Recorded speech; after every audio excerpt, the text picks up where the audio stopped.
ఏపీలో జాతీయ పెన్షన్ పథకం ఆధారంగా అఖిల భారత సర్వీసు అధికారులకు సిపిఎస్ అధికారులకు ఏకీకృత పెన్షన్ పథకం అమలుకు వీలుగా ప్రభుత్వం ఇవాళ మార్గదర్శకాలు జారీ చేసింది.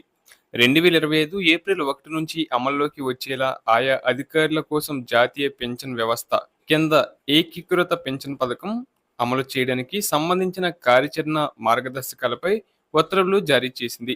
ఇక కేంద్ర ప్రభుత్వం ఎన్పిఎస్ పరిధిలోకి వచ్చే ఉద్యోగుల కోసం యూపీఎస్ను ఒక ఇచ్చిక పెన్షన్ పథకంగా ప్రవేశపెట్టింది.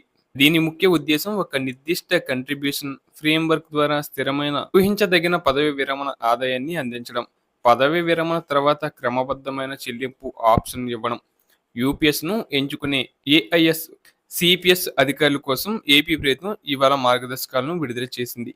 దీని అమలు పెన్షన్ పథకం చందాదారుల డేటా నిర్వహణ, నిధుల బదిలీలకు బాధ్యత వహించే రాష్ట్ర నోడల్ అధికారిగా మంగళగిరి పే అండ్ అకౌంట్స్ ఆఫీసర్ను నియమించింది. కాబట్టి ఇకపై కొత్తగా నియమితులైన అధికారులు తమ యూపీఎస్ ఆప్షన్ను తమ డీడీఓకు తెలియజేయాలి. వారు ఆ డేటాను ఆన్లైన్లో ఫార్వర్డ్ చేసి యూపీఎస్ ప్రయాణ్ శాశ్వత పదవి విరమణ ఖాతా సంఖ్యను రూపొందిస్తారు. ఉద్యోగుల నుంచి వచ్చే నెలవారీ చెల్లింపులు, ప్రభుత్వ సహ చెల్లింపులు, సిఎఫ్ఎంఎస్ సర్వర్, సిఆర్ఏ మరియు పిఏఓ స్ట్రీమ్ నుంచి యూపీఎస్ ఫుల్డ్ ఖాతాకు బదిలీ చేస్తారు.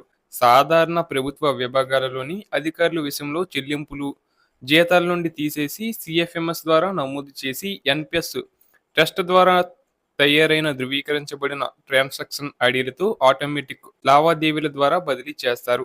విదేశీ సేవలోని అధికారుల విషయంలో చెల్లింపులు చలానాల ద్వారా పంపుతారు.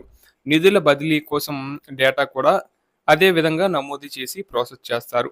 బిల్లులను రూపొందించడం, చెల్లింపులను ఆమోదించడం, బదిలీ అయిన అధికారులకు సంబంధించిన పెండింగ్లో ఉన్న లేదా అందని చెల్లింపులను నిర్వహించడంతో సహా చెల్లింపులు నిర్దేశిత యూపీఎస్ ఖాతాలకు జమ అయ్యాయని పిఏఓలు నిర్ధారించుకోవాల్సి ఉంటుంది.